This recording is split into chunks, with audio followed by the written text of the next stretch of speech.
Bonjour, bien-aimés dans le Seigneur. Lundi, j'espère que vous avez passé un bon week-end en famille, au travail, avec des amis et dans tous les domaines de votre vie. C'est vraiment une bonne grâce d'avoir à servir la communauté, à servir le Seigneur dans tout ce que nous savons faire. Nous commençons cette semaine particulièrement avec une chose particulière. Nous allons avoir notre jeûne de 40 jours qui va commencer ce mercredi. Les modalités de jeûne ont été partagées. Si tu n'as pas le programme, laisse-moi un message et je t'enverrai le programme. Là, le jeûne de 40 jours, il y a une particularité où nous vous encourageons les bien-aimés à partir de mercredi de te réveiller à 5 heures du matin pour prier seul pendant au moins 10 à 15 minutes. Je parle de ceux qui partent au travail et à partir de ce moment, tu peux lire la parole et puis manger. Comme ça, de 6 heures du matin jusqu'aux 6 heures du soir, heure de ton pays, tu pourras résister et jeûner. La particularité de ce jeûne, il est un jeûne de 40 jours. En regardant les Écritures, nous allons voir que le chiffre 40 revient plusieurs fois. Et cette semaine, comme nous sommes à une semaine de jeûne de 40 jours, j'aimerais qu'on étudie ensemble la signification du chiffre 40 dans la Bible. Tu vas me dire, mais ça c'est quoi encore? Vous savez, moi j'ai compris une chose. La Bible dit dans Jérémie 33, verset 3, « Invoque-moi et je te révélerai les choses cachées. » Depuis un certain temps, le Seigneur me donne une certaine intuition, une certaine sagesse qui me permet de comprendre que le monde dans lequel nous vivons est un monde mystique. Et il y a des chiffres clés. 7, 6, 40, 3. Tous les chiffres, tout ce que le Seigneur a créé est bien. Mais ces chiffres-là représentent quelque chose de très important. Et j'aimerais t'introduire à la signification du chiffre 40. Le chiffre 40 occupe une place particulière dans la Bible. Pourquoi? Parce que nous vivons beaucoup de choses. Il apparaît plusieurs fois dans la Bible, dans l'Ancien Testament et dans le Nouveau Testament. Il est généralement associé à la purification. Le chiffre 40 est associé à la purification, à la préparation ou à la transition vers une nouvelle époque ou une nouvelle étape.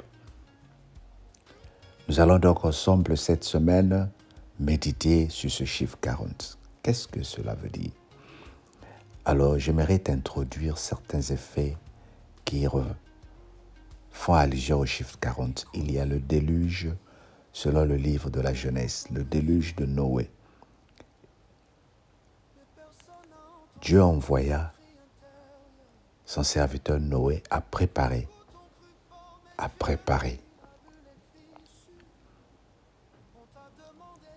le peuple de Dieu, à enseigner que le peuple se repente. Et pendant 100 ans, Noé avait construit cette baraque. Mais le déluge a duré 40 jours et 40 nuits. C'était un temps de la destruction du monde corrompu, mais aussi celui du renouvellement et de la promesse d'un nouveau départ pour l'humanité avec Noé.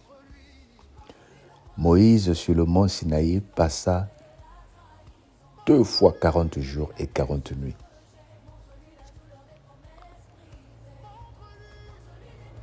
Il ne mangeait pas, il ne buvait pas, mais Dieu le préparait pour recevoir des nouvelles ordonnances, les tables de la loi, ce que nous appelons les 10 commandements.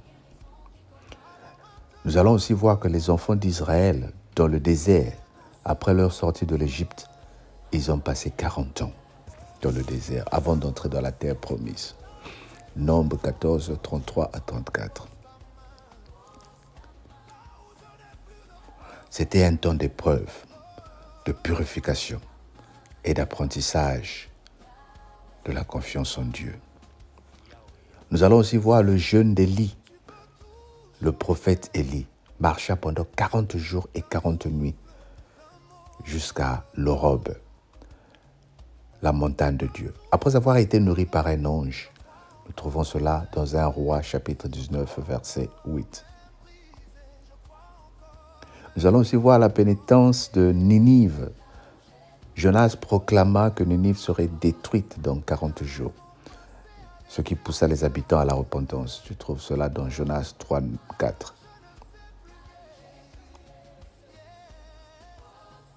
Nous allons voir lui-même notre Seigneur aussi, dans Matthieu 4, 2, que le Seigneur, avant le début de son ministère, il jeûna pendant 40 jours et 40 nuits.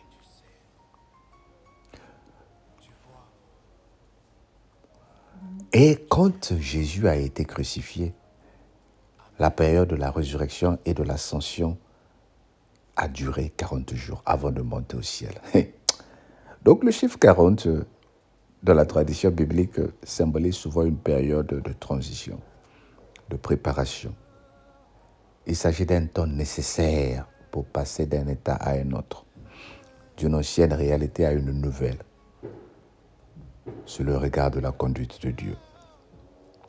Alors nous allons voir pendant cette semaine que nous sommes en train de commencer tous les matins, que signifient ces 40 jours. Ce matin, j'aimerais t'introduire à commencer par développer ce que signifient ces 40 jours entre toi et moi. Genèse chapitre 7. Si nous prenons nos Bibles dans Genèse chapitre 7, que nous allons tous lire ensemble, que nous dit la Bible. Vous savez, en tant que chrétiens, lorsque nous sommes animés par la connaissance, nous allons comprendre que Dieu est bon. L'Éternel dit à Noé, entre dans l'arche, toi et toute ta maison, car je t'ai vu jusqu'à devant moi parmi cette génération. Tu prendras au point de toi 7 couples de tous les animaux, le mâle et sa femelle, une paire des animaux qui ne sont pas purs, le mâle et sa femelle.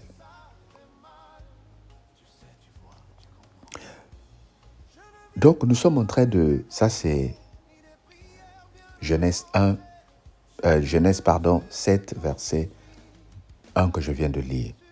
Maintenant, nous allons sauter le verset 12. Genèse 7, verset 12. La pluie tomba sur la terre 40 jours et 40 nuits. Donc, Dieu prépare d'abord Noé et la pluie. Donc, Noé d'abord a construit l'arche pendant 100 ans. Et quand l'arche a été faite, la pluie va commencer à tomber pendant 40 jours. Ce qui est bien avec le Seigneur, il avait prévenu le peuple à travers Noé. Les gens pensaient que Noé était fou, que c'était un malade.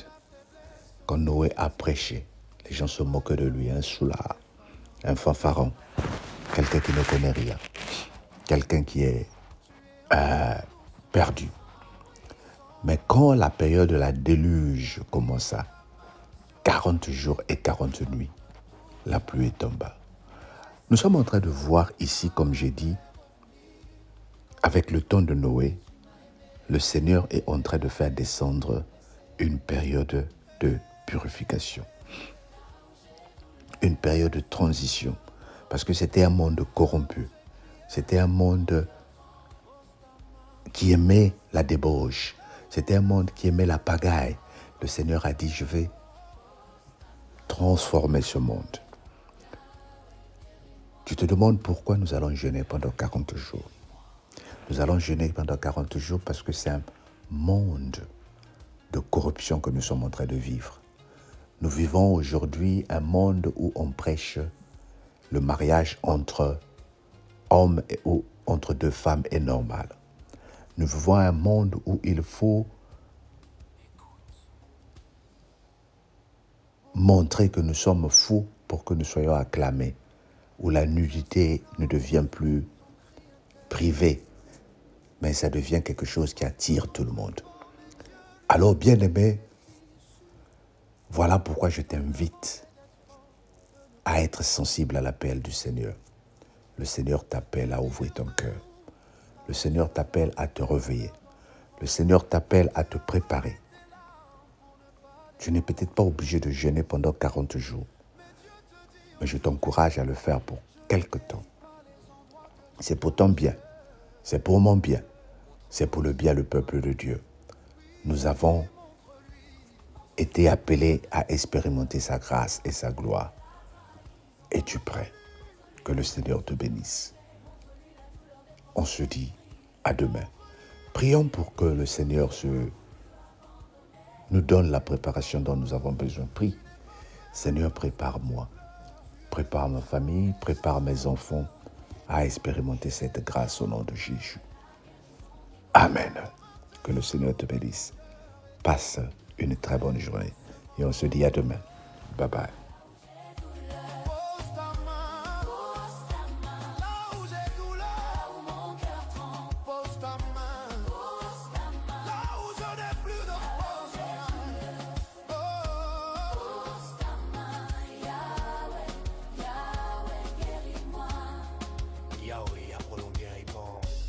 Tu peux tout changer d'un souffle, d'un mot, d'un regard. Tu peux tout restaurer. Je crois encore même faible. Je crois encore même brisé. Je crois encore même tremblant. Et là où j'ai douleur, pose ta main. Là où mon passé a laissé des marques. Là où je ne sais plus guérir. Yahweh, Yahweh, guéris-moi. Yahweh, je n'ai plus besoin de cacher. Tu sais, tu vois, tu guéris. Amen.